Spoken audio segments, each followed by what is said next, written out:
Денеска имаме теренски активности на територија на општина Кисела Вода. Би сакал исто така и да го најавам централниот митинг на ВМРО ДПМН кој што вечерва ќе се случи во 20 часот и 30 минути на улица Македонија пред спомен куќата на Мајка Тереза.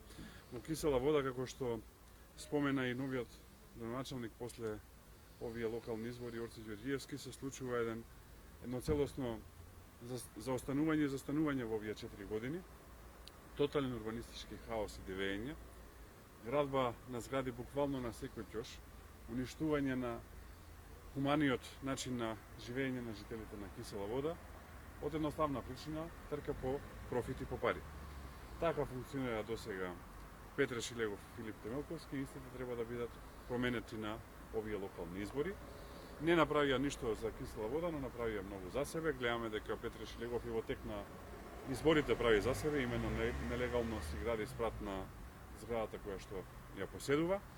За општината и за градот не се прави ништо, но за себе се прави многу и затоа се потребни промени. Имаме бројни проекти во Кисела Вода кои што ќе се реализираат. Пред се тука се во делот на претшколското образование, односно инвестиција во градинки, понатака инвестиција во основното образование, во делот на здравството исто така имаме проекти, во делот на хуманото живење, инвестиција во паркови, во зеленило, а не градба на нови згради каде што ќе се стигне. Така што очекуваме една сериозна поддршка на овие избори и победа и во Кисела Вода и во градот Скопје за конечно да се случат тука промените. Благодарам, повелете со прашање. Господине Николовски, како го коментирате извештајот на јавното обвинителство за пожарот во модуларната болница во Тетово? Имав можност да го прочитам извештајот кој што излезе во медиумите некаде половина час пред оваа пресконференција, затоа и малце доста ми се извинувам за доснењето.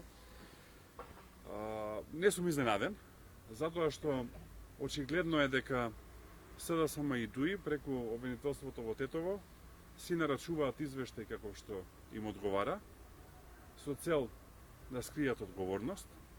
Извештајот во најмала рака е смешен, да се тврди дека 14 човечки животи се загубија заради некаков си кабел, мислам дека е смешно. Во исто време, дури и да е така како што вели Тетовското обвинителство, повторно одговорноста е кај Венко Филипче, затоа што тој е министер за здравство и тој е најодговорен за изградбата на модуларните болници и за нивното функционирање, затоа што тие се во рамките на Министерството за здравство, и знаеме дека со промените на законот за градење целосно е проскокната процедурата на кој начин требало истите да бидат изградени. Така што одговорност не може да избегаат и одговорност се случи после овие локални избори, пошто кој што ќе има и ново парламентарно мнозинство, затоа што 14 човечки животи кои што беа загубени не можат да завршат со извештај за некаков си кабел кој што не бил исправен. А кој е вашиот коментар за распишаниот тендер за изградба на градска куќа за време на избори? Кога го видов тоа, прво мислев дека е некаква стара вест или некаква шега, но после тоа видов дека е вистина.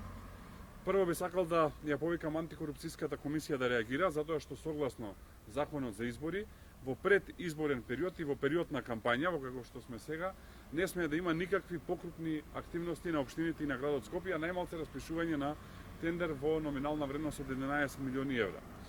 И втората работа, која што е исклучително загрижувачка, е што до денес јавноста не доби одговор на прашањето што се случи со 12,7 милиони евра, кои што град Скопје ги приходуваше од продажбата на веќе изградената градска куќа која што град Скопје ја продаде.